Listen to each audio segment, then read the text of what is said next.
You know what that sound means? It's another episode of Game for a Movie where we ask, are you game for a movie? My name is Mike. I'll be your host this evening. I have another bad movie for you.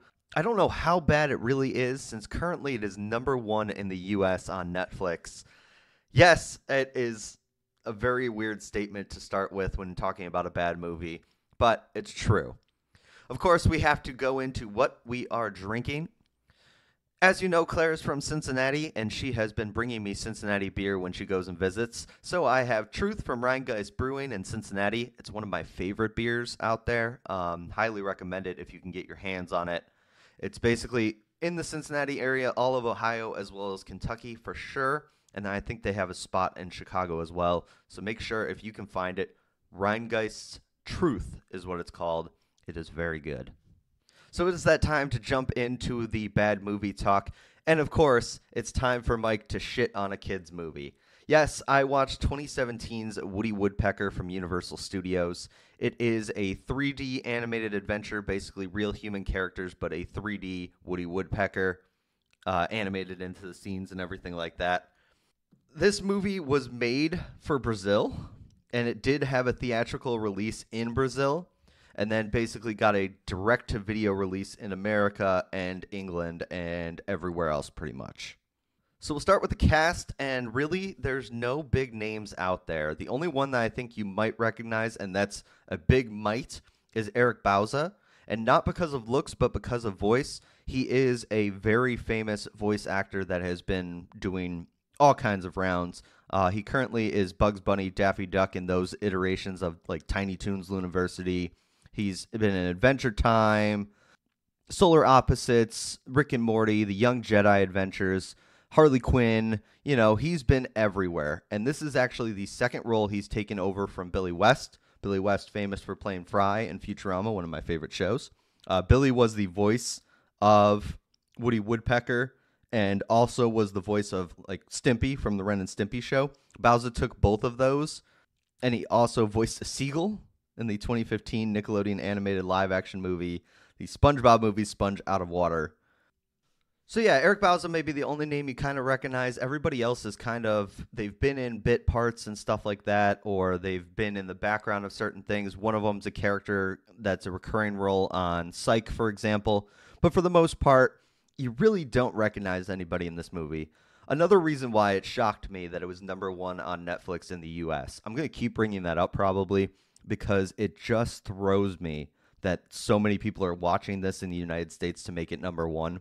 I don't get it. I just don't get it at all.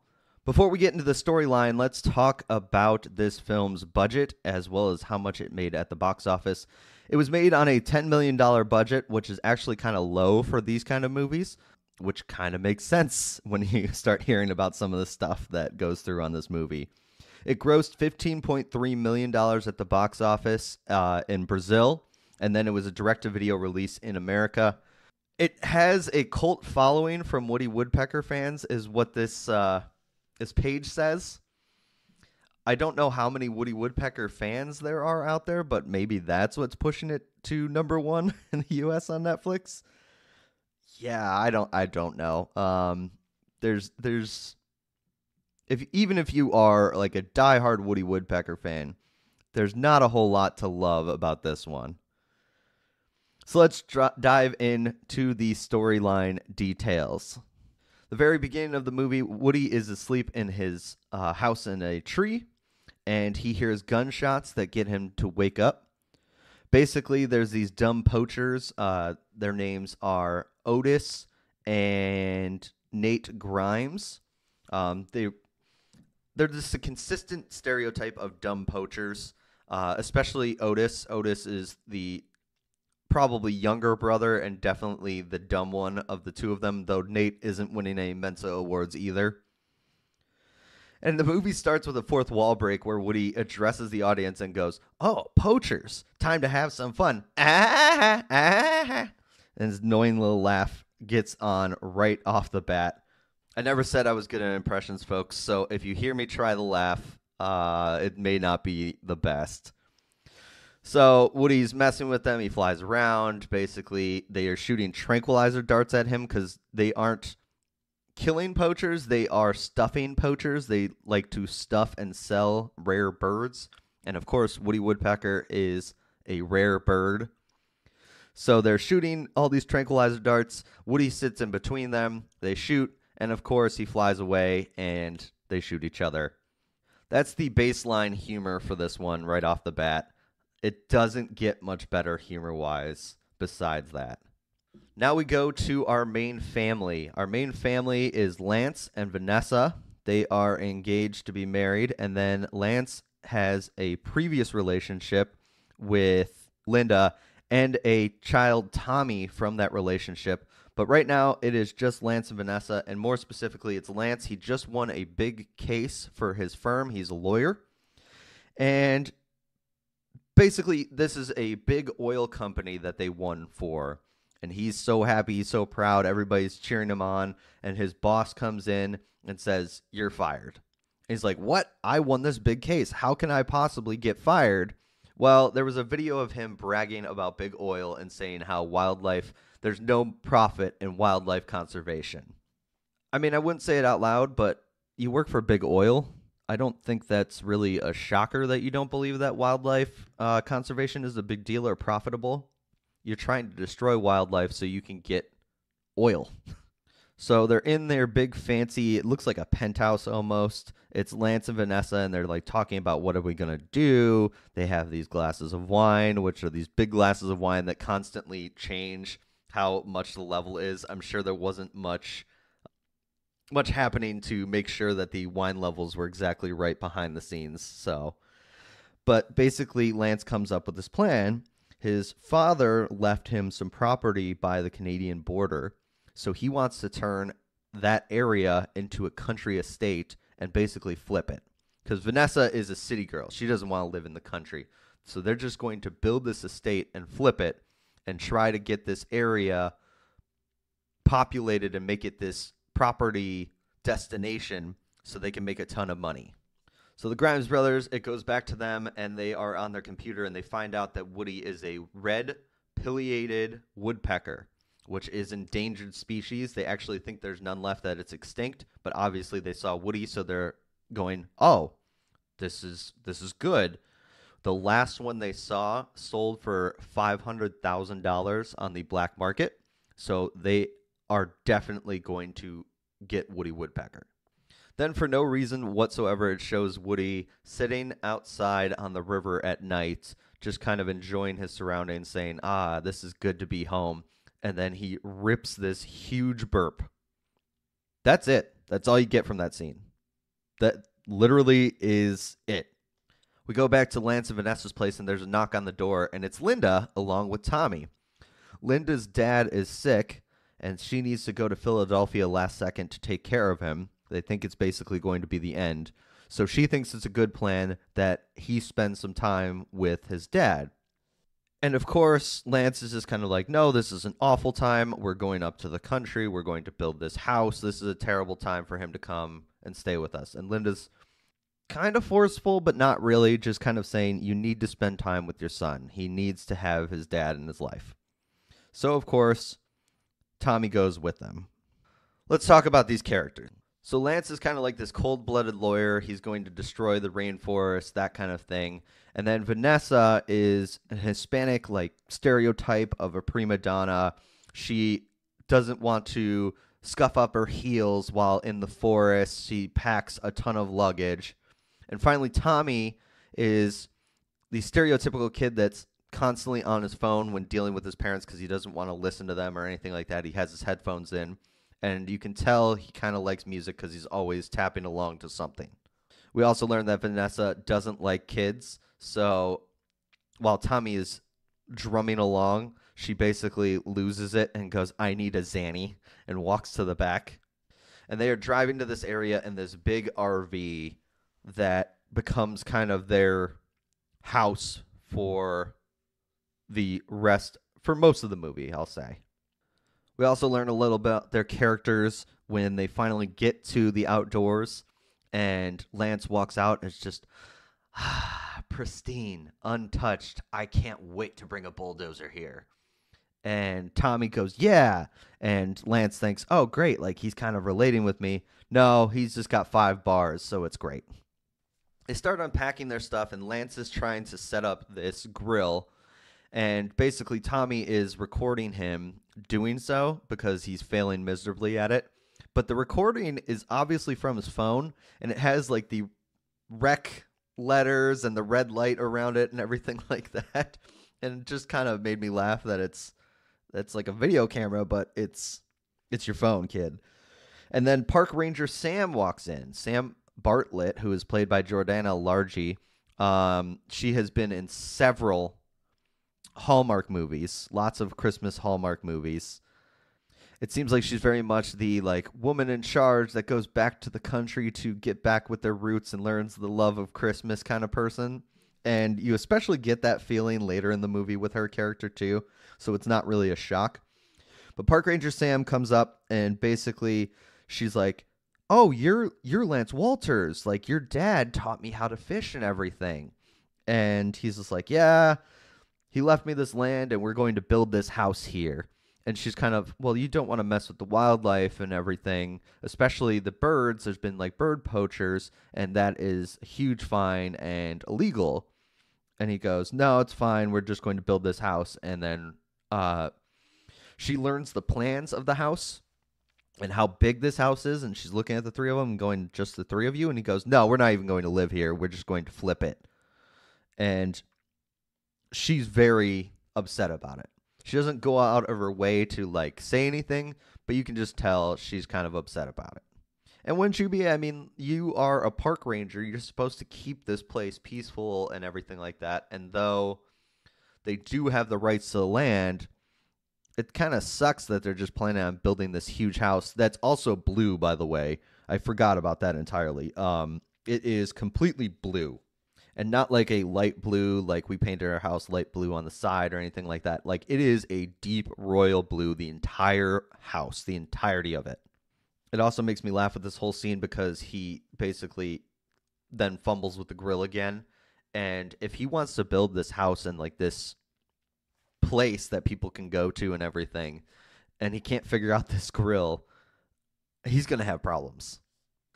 So Lance asks Tommy for help with the grill, and Tommy's just like, you know what? No, I don't want to help. I'm going to go on a nature walk and like get away from my screen, Dad, that you tell me to get off of all the time. And Lance is basically like, oh, he learned how to lawyer me good. So Tommy walks off on his own. He finds his picnic table and he puts his phone up, and basically it's just like music playing, and he's just kind of tapping along to it, and all of a sudden he hears tapping that's going along with it. And he's like, looks around, nothing. Starts going again. He eats a peanut butter cookie, and then popping out of a trash can is Woody Woodpecker. And it becomes very obvious at this point that they definitely filmed, like they didn't have a stand-in for Woody. They don't know where they're looking or anything like that. It's just kind of like they're looking, and then they animated it where he is, kind of. Because there's parts where he like slows down and there's parts where he speeds up, and it's just kind of following the kid's head. But as long as he's willing to give peanut butter cookies to Woody Woodpecker, Woody's going to be like his friend. And not, he says in the beginning even, he's like, I'm not going to call him friend. I just want food. And as soon as he gets all of the peanut butter cookies, he's like, I'm out of here. I'll see you at dinner, kid, and flies away. Tommy goes back, and they set up the table for food, and Lance, Vanessa are eating like grapes and cheeses and stuff like that. Why did you even need the grill? If this is all you brought, like it's a charcuterie board. It's not even, he didn't cook anything. So Tommy's talking about how he met this bird that was really fun. And of course, Woody flies in and basically is going to try to eat some of everything. And he makes an obvious cut the cheese joke, like, who cut the cheese? Because it looks delicious. Rah, rah, rah. And starts eating it. And Lance is getting so frustrated because this woodpecker just flew in and started stealing your food. And so he runs into the RV to grab a broom to smack the woodpecker away. And of course, Woody is still eating food. He finds beans, and he's like, beans, a musical fruit, and eats it and farts. If you like fart jokes, this movie may have been for you. The rest, not so much. Lance comes swinging the broom and is missing, and he knocks the food over, and then he hits Vanessa in the face, and Woody's just like, I'm out of here, there's no more food, ah, ha, ha, ha, ha, ha, ha, and flies away. After all this mayhem, it goes to the next day, and Lance is talking with George, the leader of the construction crew.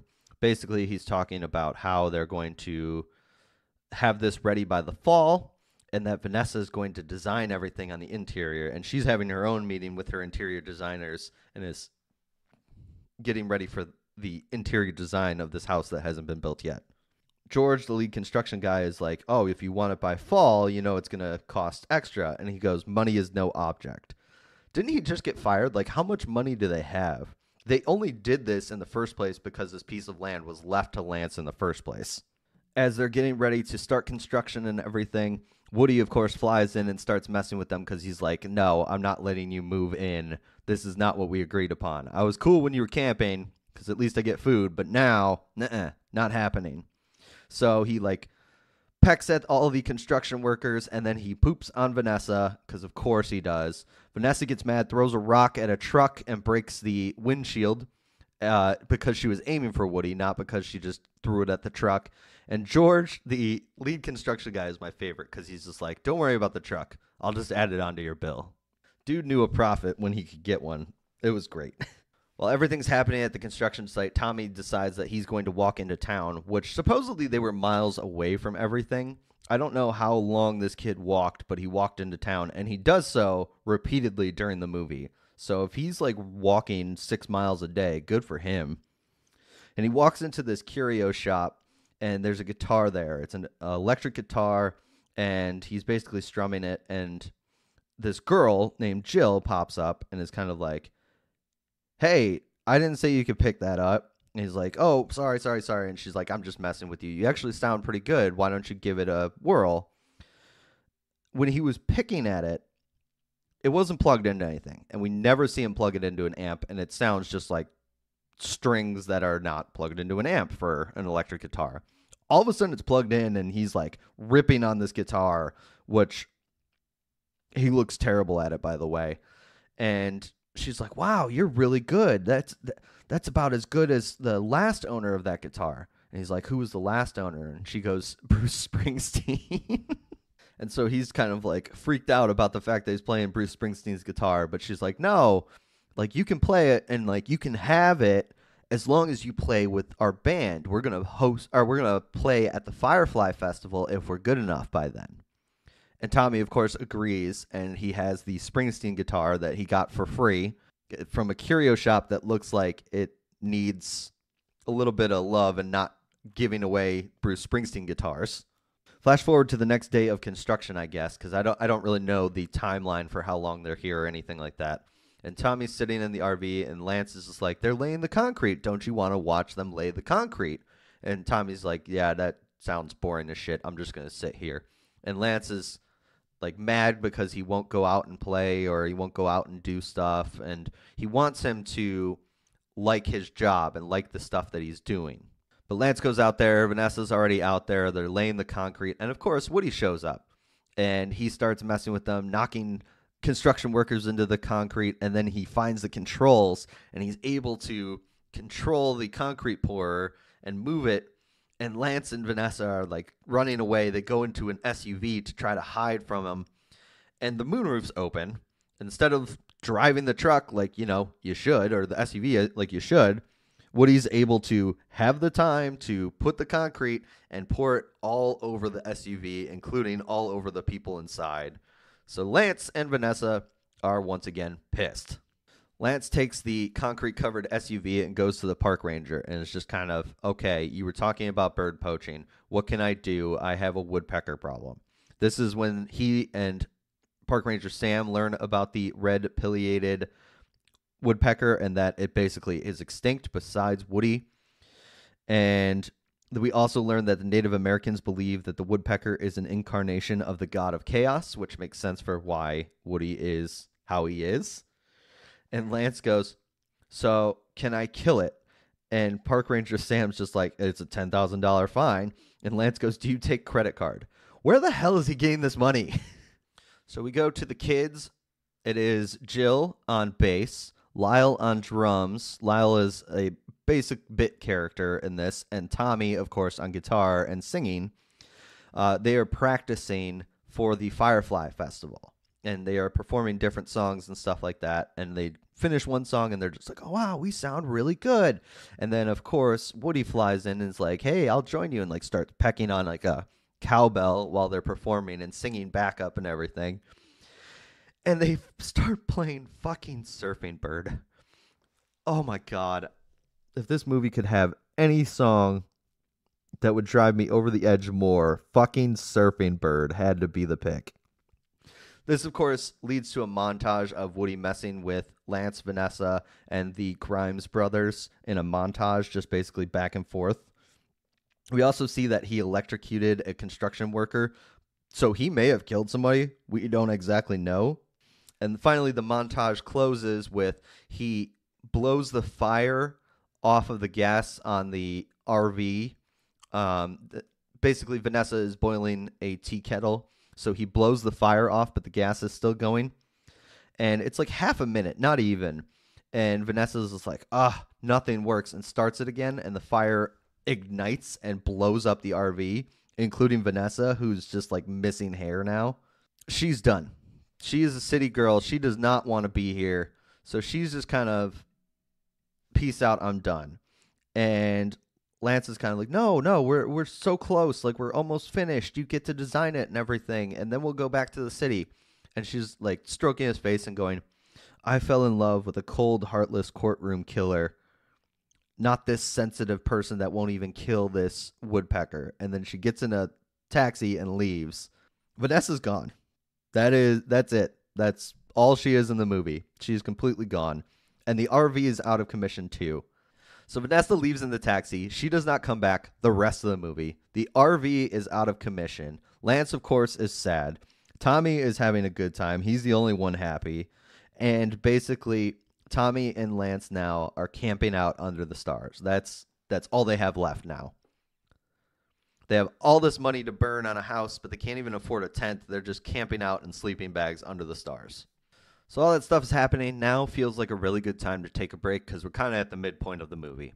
It's funny because this movie was only an hour and a half, and I feel like I'm going to drone on for about an hour on this movie. So it's time to announce our winners of our bad movie guessing contest and give them the shout out they deserve. First off, I had one that was not on Twitter that deserves a very big shout out. My buddy Nick from work, he was able to put the pieces together and figure it out that it was the Woody Woodpecker movie. Even though he didn't know it existed, he was just like, is there a Woody Woodpecker movie? So he gets a very big shout out. Nick, congratulations. You were the first one officially that guessed it. As for the podcast that was the first to guess it, it was I Finally Watched Podcast. Basically, so many movies, so little time. Two cinephile friends watch movies that at least one of them has never seen before. They discuss whether it was worth the wait, if the movie holds up, and would they watch it again. They are very good friends of ours.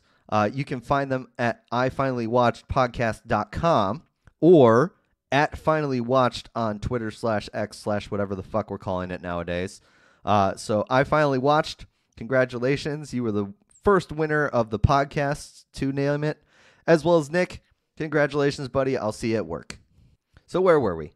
Yes. Lance, Tommy, camping under the stars. Vanessa no longer in the movie. RV also no longer in the movie. Lance needs to do something in order to get Vanessa back, in order to get his house back on track, and in order to kill the woodpecker, or at least get rid of him. So Lance is now working with the Grimes brothers because they're the only pest control company in town. Of course, they're stupid, and Lance thinks he's outsmarted them, which he really has, because basically Nate Grimes is, our rates, it's about 20, and Otis goes $500, and Lance goes, deal, $500. So he's paying them $500 in order to catch and release, he thinks, the woodpecker. Poachers, of course, have alternate means. They want to kill the woodpecker, stuff him, and sell him on the black market for huge money. So even though Nate is a little frustrated at first that they're only doing this for $500, they also are reminded that the last one went for $500,000. So they think they'll get a good chunk for Woody. We go back to the kids, Tommy, Jill, and Lyle. They are done with band practice and they are going to go for a swim. And they come across this abandoned building when they're on their way to the quarry, or at least it looks abandoned. And they're like, we're going to explore. We're going to walk in there. And they walk in, and of course, it's the poacher's place. And they see these bird feathers everywhere, and including they see in a cage a live owl that they haven't stuffed yet. By the way, this owl never comes back, so it's safe to assume the owl was stuffed, and it's very sad if you think about it. The poachers walk in on the kids as they're walking around and thinking about releasing the owl, and they're just kind of like mean talking them. What are you doing here, kids? If we ever catch you again, it's over for you. That kind of stuff, tough talking kids. So the kids run away, and then it's the next day. Lance is meeting with the Grimes brothers. The Grimes brothers have heat-seeking tranquilizer darts, electric nets, and there was one more thing, but they didn't ever fire that off, so I can't really remember what it was, and I didn't write it down, so it's not important. But basically, they've bought all this stuff so that they can catch the woodpecker. If you're smart like me, you know where this is going. If you're not smart like the Grimes brothers, you have no clue where this is going. Woody shows up. They fire the heat-seeking tranquilizer darts, 2 at a time. So they fire 2 at him, and Woody takes on this chase through the woods and basically flies between the Grimes brothers. And can you imagine what happens with the tranquilizer darts? Yes, they go into the Grimes brothers. Nate goes, not again, and then they pass out. Lance is still out there, and Woody goes to the electric net firer. I don't know what else to call it, but the electric net firer. And Lance is running away, but Woody fires and gets him in a net, and it just kind of shoots this bad blue electricity, like this bad CGI electricity, and Lance is just that kind of stuff. So Lance, once again, is just kind of defeated. He doesn't know what to do. This woodpecker's not leaving him alone. This woodpecker's not letting him build his house. He doesn't know what to do. So he talks to Park Ranger Sam, and he's just like, I don't know what to do. I've done this. I've done that. I've done that. Basically, Park Ranger Sam's advice is like, have you tried playing nice with him? It's like easier to catch flies with honey than it is with vinegar. And Lance is kind of, play nice with him? I guess so. So Lance, one morning, walks out and is like, Woodpecker, hey. And Woody kind of like is intrigued, looks at him, and ready to mess with him. But he basically puts down these cookies and goes, all right, truce. You win. I'm done. I'll give you these cookies. And so Woody comes up and starts eating the cookies, and they're really, really good. Like the best cookies in the world, apparently, according to Woody. So Woody signs basically a truce with Lance, saying, if you give me these cookies every day, I'll let you build your house. And Lance is, okay, sure. As long as it's these cookies, okay. So every day, it does a little montage again, showing that every day Lance gives Woody these cookies. And not only does Woody take the cookies, but he also hammers in some nails with his beak when he's walking out, or he'll cut out some wood and help out the construction workers. He's actually helping while getting these cookies. So everything takes a turn for the better. Like everybody's really happy. So Lance gets a call one day, and it's Linda, his ex-wife, who is basically, hey, my dad's doing better. I'm ready to leave Philly. Do you want me to come take Tommy? And Lance kind of was just like, yeah. You know what? No, I think we're enjoying this. We're having a good time. Plus, Tommy has this event that he's playing in a couple days. Why don't I just hold on to him for the rest of the summer, and then when he goes back to school? It's kind of nice. A nice little moment there. Lance actually wants Tommy. You kind of get that feeling where they've kind of turned a corner, including Tommy. Tommy seems a little brighter, too, because his dad was willing to work with Woody. He still doesn't exactly agree with building the house, but he does help a little bit, and he does understand that, hey, you're being nice to Woody. This is all that matters. Now we go to the Firefly Festival. Firefly Festival happens every year, and this is the festival that Tommy's been preparing with his band for. There's also Park Ranger Sam. Park Ranger Sam and Lance kind of, they have this little back and forth, and she's kind of, how did it work, like being friends with Woody? And Lance goes, it's really working. It's really good. Hey, my son's about to play. Do you want to come watch with us? And you just sense this chemistry. Unfortunately, it never goes anywhere, but you just sense this kind of chemistry, and you're like, oh, this might actually have a good ending like this. There also is a hot dog eating contest that Lyle takes place in, and he wins the contest, but then he feels sick to his stomach and can't perform. So the band Three-Peat is what their name is, only has 2 members. Who's there to save the day? Of course, it's Woody. Woody creates these drums with like pencils and cans of peaches and stuff like that, and he's able to play drums along with them and do background vocals. He's not plugged into anything, so I don't know how anybody heard anything, but they have this musical number, and I'll be completely honest, it's awful. I don't like to make fun of child actors, but it's just terrible. And it makes me think back to when my buddy and I had our own band that we made our parents listen to, which was just us with the karaoke machine. I'm sure we were terrible too. I wish someone would have told me, because then we wouldn't have made them suffer so long. But, that's what kids do. You're going to do it for your kids, probably. I'm going to do it for my kids, probably. It's what kids do, and it's what parents do. It's suffer through for your kids. Of course, at the end, the band's all happy and everything, and Woody says, they should call this Woody Stock. God damn these lines sometimes. So everything seems happy and everything like that. All of them are getting along and everything. And Woody catches up with Lance, Park Ranger Sam, Tommy, Jill at the end, and they're all congratulating Tommy, and then Tommy goes, Woody was playing drums, and Lance goes, wow, Woody, here's your cookies for the day. That was awesome. Thank you for coming through and everything. And Woody kind of has like this change of heart where he kind of now wants them to stay and realizes he could be part of a family. And so he decides he wants to do something nice. So he flies to the new house, which is pretty much built at this point. It needs some last minute things, but it's pretty much built. And there's like a wood panel, and he carves this like sketch into it of Tommy, Lance, and Woody all together. But he also accidentally hits a wire, and it starts a fire and burns down the entire house. Lance is losing it. He's like, what happened? What happened? And this fireman's just kind of like, oh, it looks like you had this critter or something bite this electrical wire, and it burnt down the whole house. So, of course, Lance is now pissed. He's, how could I trust Woody? I hate Woody. And he basically gets a chainsaw and cuts down Woody's tree. And Woody is kind of like shell-shocked by falling out of the tree. And so the poachers, the Grimes brothers, were able to tase Woody and put him in a cage. And so Lance is just kind of, cool, you guys are going to take him somewhere, let him loose. He's going to fly and be free elsewhere. Great. Tommy knows that they're going to kill him. He knows it, and he's pissed. And it also makes me laugh, the cliche, because Woody is in the cage with these bars that basically he could easily fly through. It's one of those situations where it's like, you can get through that. I don't feel like you're ever in any danger. But he just doesn't. And you're just kind of, oh my God, stop. Fly out. You can do this. And so Tommy's pissed that Lance worked with the poachers to get rid of Woody.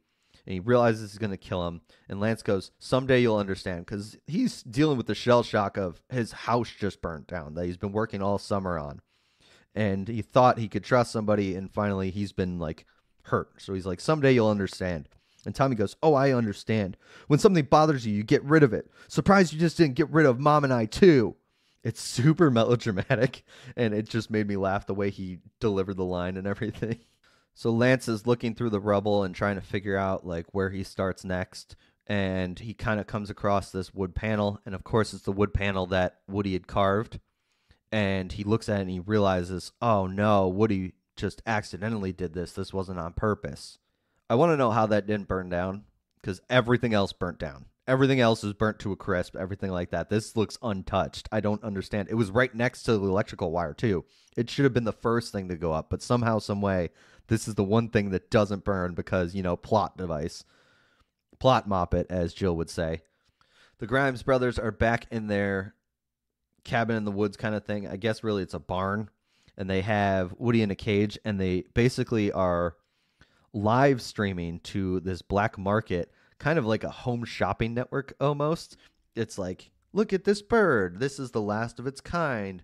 Place your bids.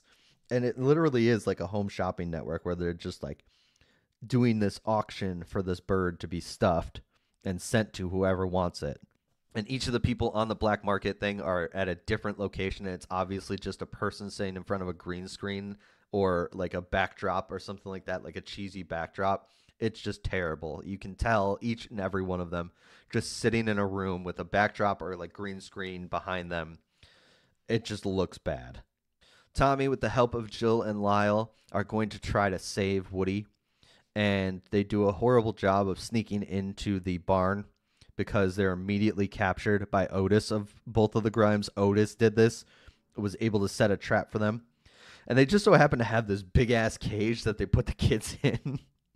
And it gets worse than that, too. But they finish the bidding, and Woody is going for $900,000. That is what he's going for. And the Grimes brothers are so happy. They're, like, skipping and everything like that. And one of the lines that's officially... It's one of the best lines of this whole thing. Nate looks at the kids and goes, "That's it. We're officially retiring to Kaching City." And Otis goes, "Kaching City? That's in China." It's so bad. And it's so dumb. But it made me laugh so hard for no reason whatsoever. The kids are trapped. Woody's trapped. But the only people not trapped is Lance, who goes to Park Ranger Sam and is kind of, "Hey, do you know where these poachers might live? I need to get Woody back. I made a mistake. We just need him back." So Park Ranger Sam calls the sheriff and basically is going to meet him there. So Park Ranger Sam and Lance are going to meet the sheriff there. So they go first. And basically the Grimes brothers meets them outside the cabin. So they can't see anything inside. And they're just kind of, "Oh, we already got rid of Woody. We haven't seen your boy anywhere. No clue where he could be. Sorry we couldn't help you." So they're walking away, and Park Ranger Sam steps on a candy wrapper. And one of the things she noticed at all of the poaching sites where this candy wrapper was at. So all these dead birds and everything, she realizes there's these candy wrappers. So she knows now they're the poachers. So Park Ranger Sam's kind of like, "Lance, let's get out of here. Like, we can't find them. We'll go look for him elsewhere. We'll go look for Tommy." And Lance, though a little frustrated because you can kind of see, like, he kind of knows what's going on, that these guys have done something with Woody. He doesn't know that Tommy's there, but he knows they've done something with Woody. It's kind of like, okay, cool. We'll drive away. And so they drive up the road, and Sam parks and is like, "These candy wrappers, they were at all the places the poachers were. They still have Woody in there. We need to go in there." And so Lance is like, "Oh, okay, cool. Let's go." Lance and Sam barge into the barn, and Lance is like, "You put my kid in a cage," and immediately is punched out by Nate. And Sam has no backup and doesn't have a gun or anything, so she's 2-on-1. So basically they have two more large cages out of nowhere that Lance gets put in one, Sam gets put in another. Everyone's caged up. There's no way to win. What are you going to do? And so they're lining up this poison tranquilizer dart to shoot at Woody. And all of a sudden, Lance just goes and runs at his cage and kind of moves it. And Nate goes, "These are built for elephants. What do you think you're going to do? Bust out of there?" And Lance goes, "I don't need to bust out of there." Hits it again and falls in front of Woody, able to get his arm through the bar, open up the cage that Woody is in by just lifting it. And Woody's able to fly out and go after the poachers. The poachers are able to close the door on Woody, and basically Woody gets his beak stuck in the door, so he's stuck for a little while. The poachers hop onto an ATV because the sheriff's outside, and they go racing out into the wilderness. Woody's able to push open the door after a while, after a struggle, and he goes chasing after them. They come across this bridge that's been closed off that can get you into Canada. And so we're almost scot-free if we can get across this bridge. And all of a sudden you just start hearing wood pecking from behind or in front or underneath. And the bridge gives out, and the the poachers do one of those uh-oh and fall into the river below. When they're able to get out of the river, of course, Park Ranger Sam and the sheriff and the deputies are all able to pick them up and arrest them. So the poachers are arrested. Park Ranger Sam and the sheriff are able to take them into custody. Lance, Tommy, Park Ranger Sam all have happy endings. Woody apologizes for ruining their house. He goes, "I'm sorry, I didn't mean to." And Lance goes, "It's all right, it's okay." And then it's the next day, and the construction crew's back. And you're just kind of like, what? Turns out that Lance had insurance coverage on the house, and that covered woodpecker damage. So they're able to rebuild the house. They agree they're going to build something smaller, and Lance and Tommy are going to live out there. And they also gave a birdhouse to Woody, like made this huge birdhouse so that he could have a place to live too. And they all lived happily ever after because Lance was able to fall asleep while Woody ate some wood with his pecking. End of movie. So there you have it. That is the #1 movie on Netflix in the United States, Woody the Woodpecker. I don't know what to say about this one. It's a kid's movie, so I don't want to shit on it too much. But at the same time, like, I think even kids will find this stupid. It's not a smart movie by any means. It has poop, it has fart jokes, it has burp jokes, which, fine, 1 or 2, I get it. It's a kid's movie. That they're gonna happen. That's what kids like, is fart, poop, burp jokes. That's fine. They relied way too much on it. It was just one of those stories where you can see everything coming from a mile away, except for the fact you couldn't see that Woody was just like, oh, family. I thought he was going to get along with them by the end, but he was full on, I'm a family member now. Don't follow that at all. The poachers are just too dumb. Like, they're just way too dumb. Every step, every turn, they got outsmarted, and it's no question why. If you're sitting here wondering why this movie got released in motion picture or in theaters for Brazil, it's because Woody Woodpecker is still an extremely popular character in Brazil. That's why it actually was aimed at the Brazilian market in the first place. It's just funny to me, this movie, because it actually was second at the Brazilian box office the weekend it released, behind Blade Runner 2049. And then it increased in its second weekend, moving it to first place for $2.1 million. $6 million of the $10 million that it grossed overall was from Brazil. All the rest are Latin American countries that it was actually in box offices and everything like that. I don't get it. I just don't get it. A lot of things don't make sense in this movie to me. Not the movie itself, the stuff around it. Why was it in English if it was marketed towards Brazil? And therefore, then, why did it release straight to video in the U.S.? And finally, why is it #1 on Netflix in the U.S. right now? I just don't get it. I don't follow it. It makes no sense to me whatsoever, because this movie is not good. And I get having kids and stuff like that. And usually kids are a big driving force of certain movies and everything, including this one, probably because it's an easy one while you're still at home, put on for the kids. Okay, fine, whatever. I just find this movie so dumb and so predictable that I don't even think kids would like it. And I'm not a kid myself, so I can't decide for them, but it just doesn't make sense. Overall, this movie is just poop, burp, fart jokes for a lot of it. And then it's just antics by a cocaine-addled woodpecker, it feels like. I don't think it's normal Woody. I think he's just on cocaine. So this is the sequel to Cocaine Bear, who knew? Or I guess the prequel, or the first one, because Cocaine Bear came out after it. But speaking of coming out after, they actually have already filmed a sequel to Woody Woodpecker that is supposed to release sometime this year. And I really, God, I hope not that it ever sees the light of day. It may be another straight-to-video one, but who knows? Maybe it'll take the #1 spot again on Netflix. Woody the Woodpecker, overall, I'll give it a 1 out of 5 peanut butter cookies. It wasn't the worst thing I've seen. I don't want any more of it.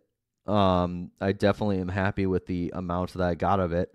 It wasn't, since it was an hour and a half, it didn't overstay its welcome. I will say that. That is the one thing it had going for it. I wasn't ever sitting there going, God, let this movie end. It was a quick watch for the most part. Even though that watch was ridiculous and goofy and probably had a lot of things that didn't need, including there was some times where they would cut between scenes that lasted for all of 10 seconds and then would cut back to the next scene, and you just didn't need it. Like the one scene where Woody is just hanging out in the woods at night and just rips this huge burp. That was it. It was 10 seconds and they ripped to it, and then they go to the next day for Vanessa and Lance. I also wanted to kind of know what happened to Vanessa, why all of a sudden she's just like, I don't want to be in this movie anymore. If that's a choice by the actress or if that was just how it was scripted and she just was supposed to be. And if they dropped a love story for Park Rangers Sam and Lance, because they were definitely having Hallmark Channel vibes. It was definitely small town. Hey, I want to teach you the value of wildlife. Why don't you come love me in the wildlife? Those kind of vibes. I definitely get that feeling, especially since Park Ranger Sam, all she's done after has basically been Hallmark movies, like Hallmark Christmas movies. So 1 out of 5 peanut butter cookies for Woody Woodpecker. That's it. I mean, that's all I got. If you guys have a good Woody the Woodpecker laugh and you want to record and send it to me, I will put it in at several points where I failed miserably. I would love to hear you guys do some Woody the Woodpecker. You can find us at Game for a Movie everywhere, and just send it. Send it, chef. Send an audio file of you doing a Woody the Woodpecker or your thoughts on the movie or anything like that. I'd love to get some audience response to this one, including audience response in the form of a 5-star review. Every time you leave a 5-star review, it makes it easier for people to find us, so we really appreciate those 5-star reviews. Give us a 4-star review if you only kind of like us too. The only thing I ask is that if you don't like us, just don't leave a 1-star review. That really hurts us in the indie game. If you don't like us and you want to tell us why, please feel free. Message me. I'd love to make the show better. I like listening to the audience, so let me know. So 5-star review if you could. That would be great. Anywhere, Spotify, Apple, wherever. Thank you guys for listening very much to me ramble on about Woody the Woodpecker. That laugh is going to haunt me in my nightmares. That is the one thing I definitely took out of this movie. And that peanut butter cookies are really good. So there you go. Woody the Woodpecker. I've been Mike, your host for a Game for a Movie podcast, where we ask, are you game for a movie? We'll see you next time on Game for a Movie. Bye. Ah-ha, ah-ha.